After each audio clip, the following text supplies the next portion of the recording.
విశాఖ గాజువాక గంజాయి వద్దు గ్రామం ముద్దు అనే నినాదంతో అవగాహన ర్యాలీ. గంజాయి వద్దు గ్రామం ముద్దు అనే నినాదంతో అవగాహన ర్యాలీ. ఇటీవల 3 సంవత్సరాల పాపపై అఘాయిత్యం జరగడంతో ఆ గ్రామంలో గంజాయి నిర్మూలించాలని నడుం బిగించిన మహిళలు, యువత గంజాయి వద్దు గ్రామం ముద్దు అనే నినాదంతో పెదగంట్యాడ, ఈతపాలెం గ్రామంలోని మహిళలు, యువత కలిసి అవగాహన ర్యాలీ నిర్వహించారు.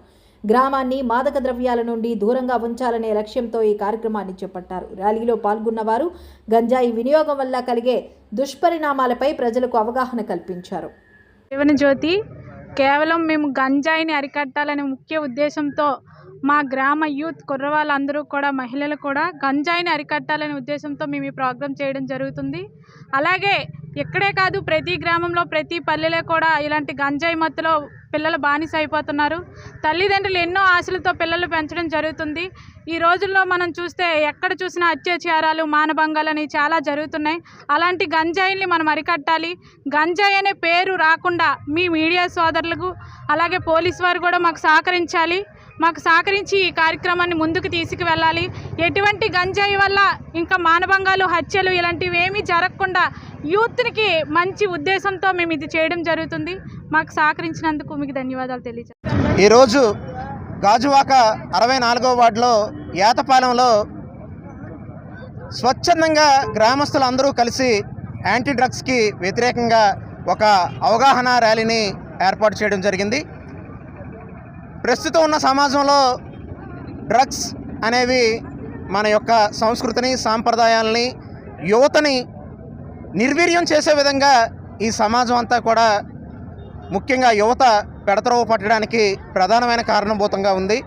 దీని మీద మొట్టమొదటిసారి నాకు తెలిసినంత వరకు ఒక గ్రామం స్వచ్ఛందంగా స్పందించి యువత పెడతరవ పట్టకుండా ఉండాలని, దానికి వ్యతిరేకంగా ఒక అవగాహన కల్పించాలన్న సంకల్పంతో ఈ అవగాహన ర్యాలీని ఏర్పాటు చేసినటువంటి ఈ గ్రామ యువతకి, గ్రామ పెద్దలకి, ముఖ్యంగా నా తరపున, అన్ని ఎన్జిఓస్ తరపున నా హృదయపూర్వక కృతజ్ఞతలు, ధన్యవాదాలు తెలియజేసుకుంటున్నాను.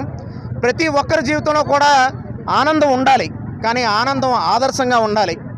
ఎందుకంటే మనం ఒక ఆనందాన్ని అనుభవిస్తూ ఉంటే అది మనకు తెలిసి ఉండాలి. కానీ మందు తాగినా, లేకపోతే డ్రగ్స్ స్వీకరించినా, గంజాయి సేవించినా, ఇవన్నీ కూడా మనకు తెలియకుండా మనం అనుభవిస్తున్న ఆనందంలో అనేక అఘాయిత్యాలకు పాటుపడుతున్న యువతను చూస్తే నిజంగా మన ముందు తరం, ఇప్పుడున్న తరం నిజంగా చాలా ఆవేదనకు గురవుతుంది. ఎందుకంటే కళ్ళ ముందే యువత ఇలాగా పెడద్రోవ పట్టడం, మన కళ్ళ ముందే వాళ్ళని ఎంతో ప్రేమిస్తాం మనం, కానీ వాళ్ళు గంజాయి సేవించి ఆ మత్తులో ఎన్నో అఘాయిత్యాలకు పాల్పడుతున్నారు. రీసెంట్గా ఒక తల్లిని చెరిచిన బిడ్డగా, ఒక చెల్లిని, ఒక అక్కని కూడా అఘాయిత్యం చేసిన సంఘటనలు మన రాష్ట్రంలో చోటు చేసుకున్నాయి. దీనికి ముఖ్యంగా పోలీసులు లేకపోతే ప్రభుత్వాలు మాత్రమే పాత్ర పోషించడం కాదు, ఇలా ఈ గ్రామ ప్రజల్లాగా ప్రతి ఒక్కరూ కూడా వాళ్ళు సమాజం కోసం స్వచ్ఛందంగా భాగస్వాములై, ప్రతి ఒక్కరూ చెడు మీద మంచి విజయం సాధించాలంటే ప్రతి ఒక్కరు కూడా ఒక పోలీసులా స్పందించాలి.